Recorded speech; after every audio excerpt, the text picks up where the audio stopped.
Hello, this is Jennifer Jenkins. I'm with Amy Fatzinger. We're from the University of Arizona, and we're going to be talking about our NEH-funded project, Tribesourcing Midcentury Educational Films in the American Indian Film Gallery.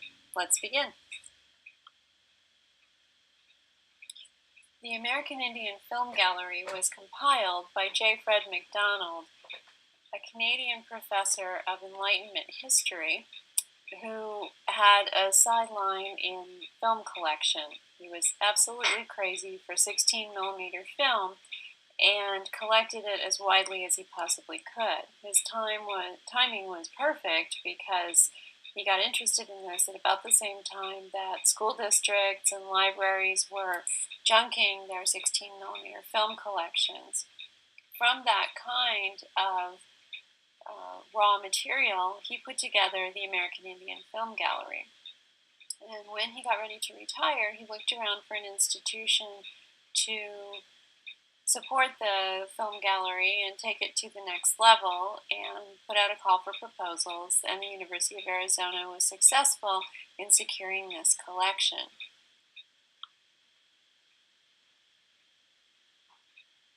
As you see from the scope and content slide, the collection numbers over 450 films and videos and stretches from 1922 to 2010, and the entire length of North and South America.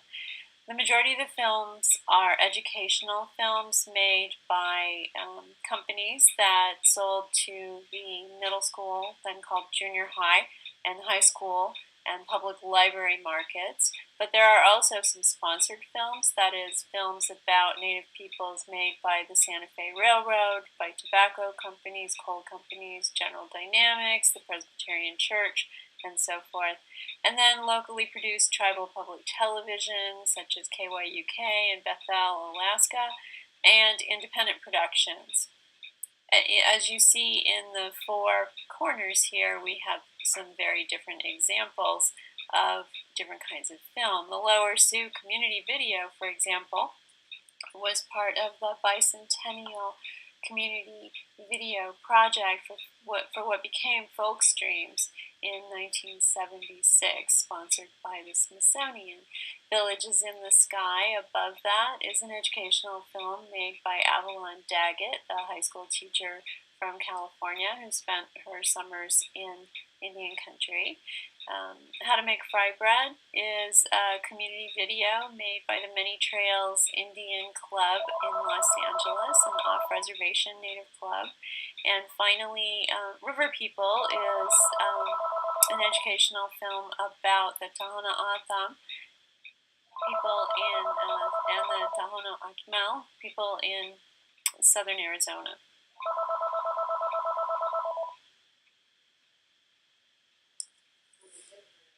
The University of Arizona is a fitting home for the American Indian Film Gallery. Arizona ranks third among states with the highest Native populations in the nation. Arizona has 22 federally recognized Native nations within its borders, and according to the most recent census data, nearly 300,000 people in Arizona self-identify as American Indian. At the University of Arizona, there are over 1,000 Native students presently pursuing undergraduate and graduate degrees, and the students are majoring in a variety of disciplines throughout the university. The University of Arizona was the first university in the world to offer a master's degree in American Indian Studies. The master's degree was established in 1982, and the doctorate degree followed in 1997. The doctorate degree was also the first of its kind in the nation. More recently, the American Indian Studies Department began offering a certificate in Native higher education for graduate students, as well as certificates in nation building and natural resource management in Native communities, and a few years ago finally established a bachelor's degree in American Indian Studies as well. Native Studies extends well beyond the American Indian Studies Department. Beyond American Indian Studies, there are other programs that also offer education, resources, training, and support for Native students, and also community members as well. The University of Arizona is probably best known for hosting the American Indian Language Development Institute, now in its 40th year. The American Indian Language Development Program provides training and resources for Native communities and leaders who are interested in revitalizing and promoting the use of Native languages within their nations. In addition to ALDI, the American Indian Language Development Institute, the University of Arizona is also the home of the IPLP program in the law school, the Indigenous Peoples Law and Policy program, and also the Knowledge River program, housed in the iSchool, which trains librarians and information specialists for working in Native and Hispanic communities. The linguistics department also consistently teaches Native languages at the U of A, particularly the Navajo or Dene language and the Tohono language.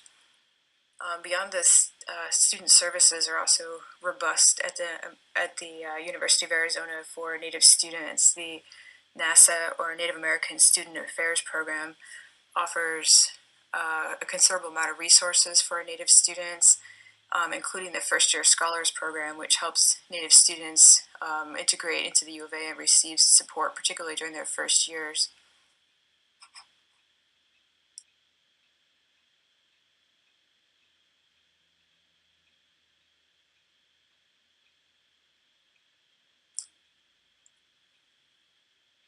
Part of the American Indian Film Gallery Tribesourcing project involves developing educational materials to use as companions to the films.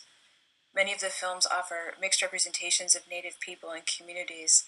A single film, for example, might contain beautiful historic footage of Native people, communities, both reservation or urban communities, that could be highly valuable to the Native community members or scholars.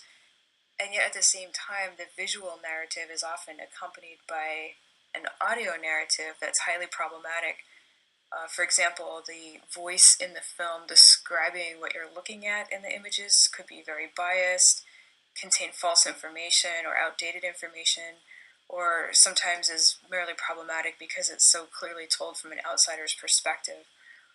Even where these problem areas exist in the films, though, they offer opportunities to learn about shifting social and cultural attitudes toward Native people in the media over time. The films are highly variable. They contain information shared both by and about Native people from throughout the entire hemisphere. They're presented from a variety of points of view. Sometimes there's a Native person behind the camera, sometimes not. The intended audience is different for different films. They vary in terms of length and quality and content. The educational materials for the Tribesourcing project will help teachers, students, and other viewers sift through all these issues in order to make the most of what can be learned from each film. We anticipate that the films will have educational value for people, students and teachers in age groups ranging from K through 12 as well on into the graduate and undergraduate levels of the university. Just a few of the examples that of ways that we expect these films will be useful in educational settings include for K through 12 teachers and librarians, perhaps in social studies, history, language arts, diversity, and cultural competency courses. Some of these areas will be the same for undergraduate and graduate students, but they could get into higher levels of sophistication when they talk about some of the issues, particularly in terms of the study of historic representations of American Indian communities, as well as others that are located throughout the Southern Hemisphere as well. They also offer opportunities for studying best, and in some cases not best, practices of filmmaking methods, opportunities to compare and contrast historical and contemporary methods, for example, and they offer opportunities to look at educational films as well as films for sponsored markets as well. We expect that Native communities will also find the films valuable in terms of community building and the lifeways documentation that they present. The films in some cases contain Native languages, or the people who are part of the project are opting to record new narratives in the native language, and so the language studies area is a really important one. And moreover, they offer opportunities to decolonize the archive, as we'll discuss more in an upcoming slide. It's still another example of ways that the films are valuable in educational contexts are as film works by visual artists. They have adaptive uses in different genres, including dance, theater, film, as well as poetry and fiction. The films can be used as educational supplements in all of these different areas, as well as more. A few additional areas include visual cultural studies, ethnographic film studies, and historiographies as well.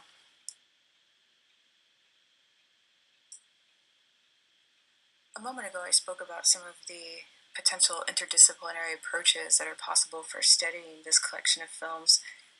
Here, I'd like to talk a little bit more about some of the content areas that the films get into.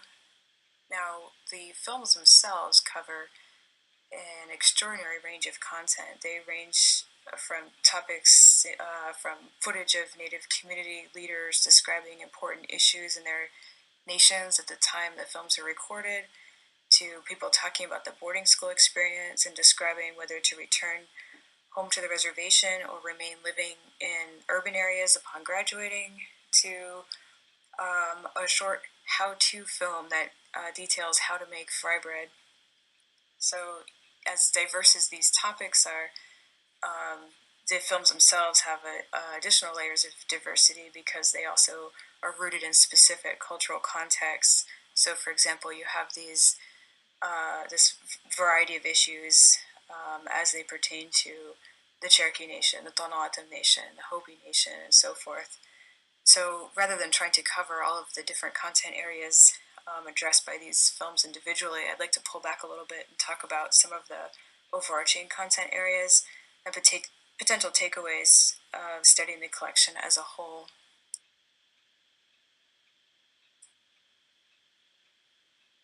Collectively, the American Indian films offer exciting and unusual opportunities to study narrative and allows for the possibility of separating these films about Native people into their visual and audio components.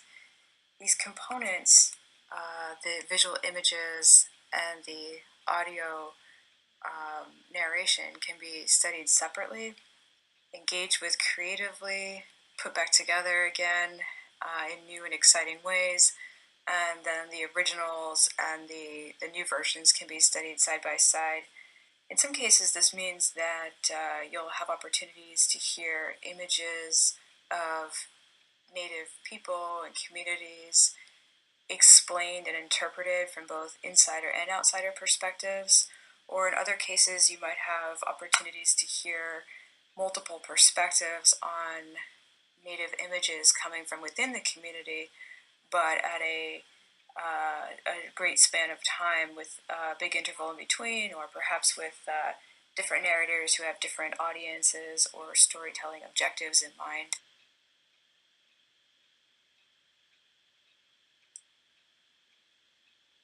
Although the content of the films is quite diverse, many of the films reveal glimpses of cultural borrowing and exchange over the span of decades during which the films were recorded.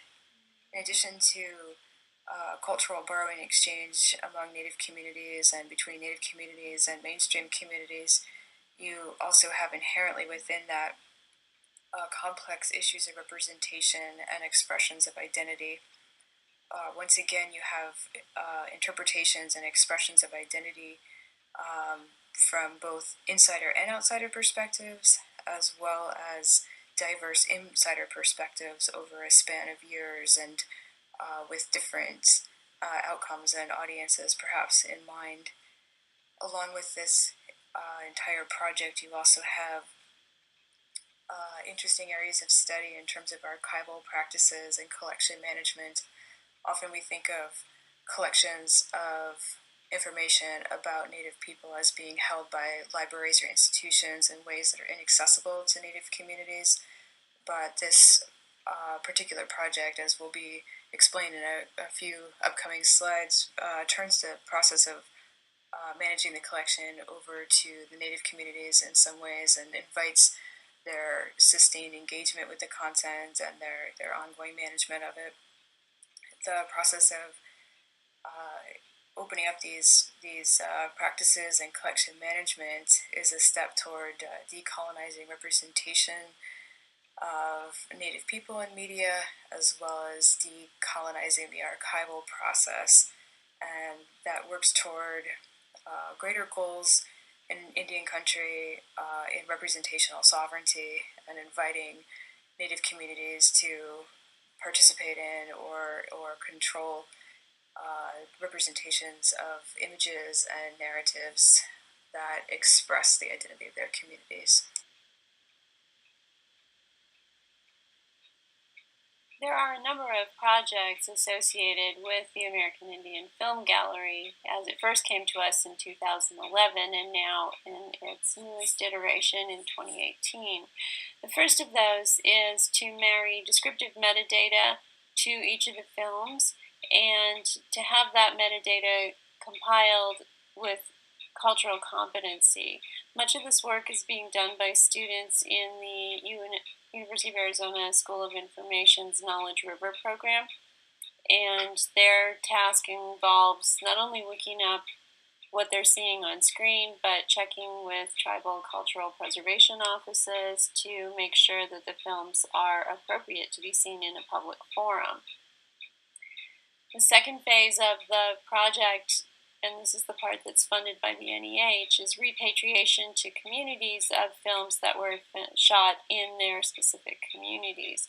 This offers an opportunity for re-narration from insider perspectives and language recapture if people are interested in doing that. We are happy to record narrations in English, Spanish, and native languages as the narrators choose. The media archaeology component involves research about the production circumstances of these films, who made them, often they have minimal credits, how they were funded, who was involved in Indian country, whether they were paid or not paid. And documentation is sometimes very hard to find, but the excavation is definitely worth it as a means of, again, decolonizing the process of making these films available. On campus, people are developing teaching modules for a variety of different courses in film and also in American Indian Studies. And then we constantly get requests for permission to use footage for adaptive reuses.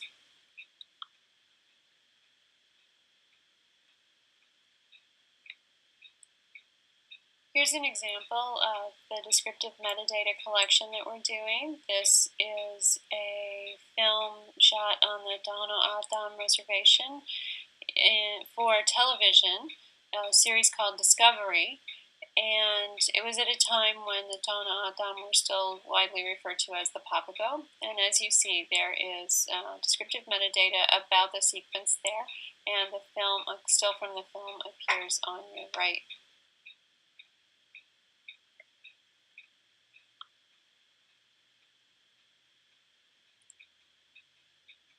All of our activities are guided by the protocols for Native American archival material, which you see excerpted here, and which is available at the link at the bottom of this slide.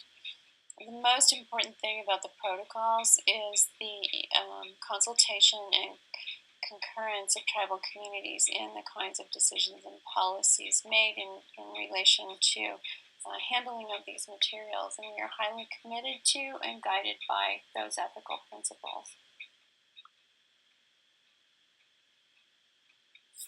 General best practices guided by the protocols are to identify the material respectfully so that you know which community it comes from, consult with the people within the community, repatriate or repurpose the moving image material as appropriate according to the community.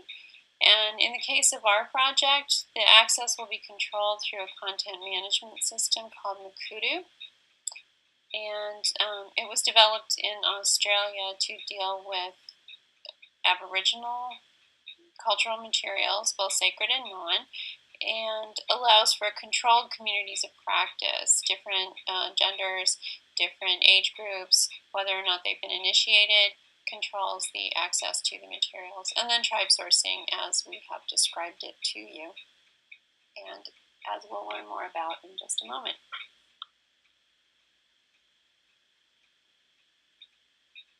This is a demo we made for the NEH grant proposal. It takes a film that's in its viewer pane within the American Indian Film Gallery, and you see that there's a play button. You can play it, and you'll have the original film with the original narration about arts and crafts of the Southwest Indians, Navajos. And then below the viewer pane is an alternate narration, and the instructions on how to do that are right there. You can do this on your own. I don't think we have the technical capability to pop you out of this presentation and insert a whole other website, but it's fairly easy to find. The American Indian Film Gallery is searchable by film title, but I have extracted comparative narrations on the next two slides, so you'll be able to see them there.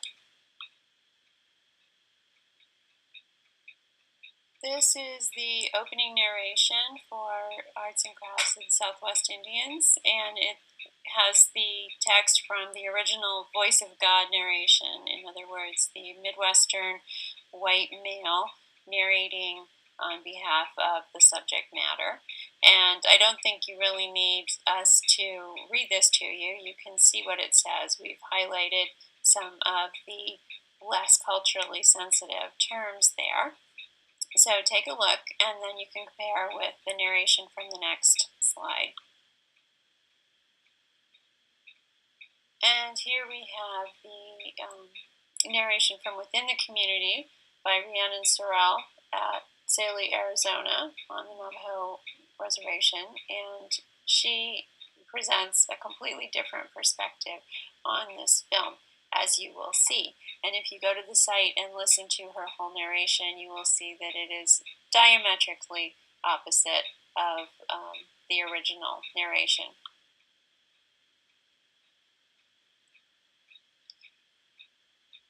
So finally then, tribe sourcing, like crowdsourcing, seeks broad community input from the communities that are represented in these films. It locates the source of information in that community and does not impose information from without. Provides insiders counter-narratives to the original narration in however many languages they deem appropriate. Determines what information is public and private, and allows for curtailing of access for sacred or private information, and therefore creates active decolonization of the archive by archiving from the bottom up, as Lucy Smith says. So this is a project anchored in understandings of cultural competency from within the culture and digital literacy, which enables the project to move forward. With the polylingual and polycultural approach that tribe sourcing affords, we are hoping that these films will find a new life in the 21st century and provide new voices to the communities which hitherto were only told about and not from within. Thank you.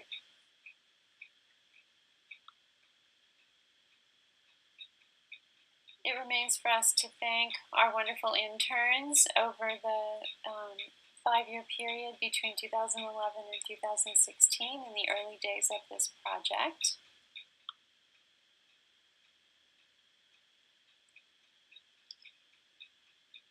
So finally then, tribe sourcing, like crowdsourcing, seeks broad community input from the communities that are represented in these films. It locates the source of information in that community and does not impose information from without. Provides insiders counter-narratives to the original narration in however many languages they deem appropriate. Determines what information is public and private, and allows for curtailing of access for sacred or private information, and therefore creates active decolonization of the archive by archiving from the bottom up, as Lucy Smith says. So this is a project anchored in understandings of cultural competency from within the culture and digital literacy, which enables the project to move forward. With the polylingual and polycultural approach that Tribesourcing affords, we are hoping that these films will find a new life in the 21st century and provide new voices to the communities which hitherto were only told about and not from within. Thank you.